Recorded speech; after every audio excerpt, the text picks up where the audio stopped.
कड़ी धूप में रामू सूखे खेत में काम करता है। पसीने से उसके कपड़े उसके थके हुए शरीर से चिपक जाते हैं।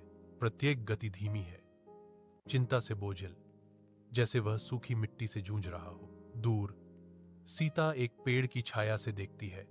उसके बच्चे गोपाल और गुड़िया पास में मासूमियत से खेल रहे हैं।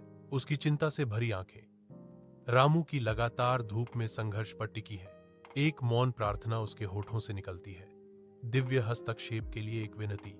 हे भगवान, मेरे पति को शक्ति दो। एक विनम्र मिट्टी की झोपड़ी में रामू, सीता, गोपाल और गुड़िया एक साथ बैठे हैं। उनके चेहरे चिंता से भरे हुए हैं। एकांत दिया टिमटिमाता है, लंबी नाचती छायाएं डालता है जो कमरे की धुंधलापन को बढ़ाती हैं। सीता की थकी हुई आंखें दिन की कठिनाई को दर्शाती हैं। जब वह बोलती है, उसकी आवाज निराशा से भरी हुई है। मुझे आज खेत में काम नहीं मिला, मैं बच्चों को क्या खिलाऊंगी। गोपाल और गुड़िया के दुबले चेहरे भूख की गहरी पीड़ा को उजागर करते हैं। उनकी मासूम आंखें मौन प्रार्थनाओं से भरी हैं। रामू चुप रहता है, उसकी निगाहें निराशा से भरी हुई हैं। वह सांत्वना या समाधान देने में असमर्थ है।